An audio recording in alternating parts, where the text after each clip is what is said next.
Mari kita berkenalan dengan kitab suci. Mengenal kitab suci atau Alkitab itu penting agar kita mengenal sabda Allah di dalamnya. Melalui kitab suci, Tuhan berbicara kepada kita. Ada salah kaprah dalam memahami kitab suci. Kita sering menyangka bahwa kitab suci ditulis karena Allah mendikte dan penulis mencatatnya. Kitab suci ada 73 buku yang ditulis dalam perjalanan sejarah sekitar 1300 tahun dari zaman Musa sampai gereja perdana. Kitab suci merupakan perpustakaan yang mencatat sejarah iman kita. Dengan bantuan Roh Kudus dan dengan penuh iman, penulis menceritakan cara Allah berkarya dan tanggapan umat atas karya Allah. Karya Allah dikisahkan dari zaman ke zaman sebagai sejarah keselamatan. Manusia adalah makhluk pendosa yang dikisahkan dalam hidup Adam dan Hawa, namun Israel memandang bahwa Allah tidak akan membiarkan manusia hidup dalam dosa.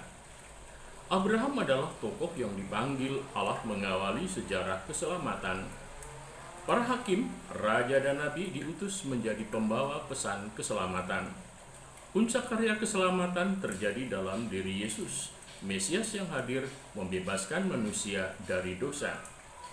Kitab Perjanjian Lama berbicara tentang Mesias yang akan datang. Perjanjian Baru mengisahkan tentang Yesus yang hadir sebagai Mesias dan Juru Selamat.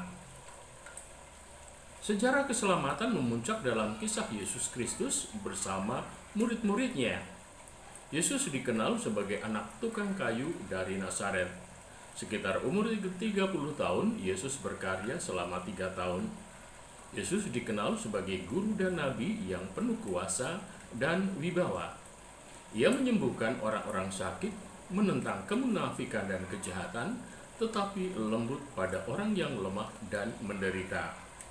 Pihak penguasa dan pemuka agama merasa terusik dan menjatuhi hukuman mati. Setelah kematiannya, 3 hari kemudian dibangkitkan oleh Allah. Para murid yang patah semangat kembali terhibur dan semakin mengimani bahwa Yesus adalah Tuhan yang menang atas kematian. Murid-murid Yesus disebut dengan para rasul. Mereka orang-orang yang dipanggil Yesus dan meninggalkan pekerjaannya. Selama 3 tahun mereka mendengarkan sabda dan karyanya. Mereka adalah saksi atas Yesus dan mujizat serta kebangkitannya. Karena Roh Kudus, mereka mengakui Yesus adalah Tuhan dan Putra Allah yang mati dan bangkit untuk keselamatan manusia. Mereka mewartakan kabar gembira kemana saja agar orang percaya dan dipermandikan dalam nama Bapa dan Putra dan Roh Kudus. Dari pewartaan para rasul lahirlah gereja. Pengajaran para rasul awalnya diwartakan dalam tradisi lisan, kemudian ditulis agar bisa dipahami semua orang hingga sekarang ini. Tuhan Yesus memberkati.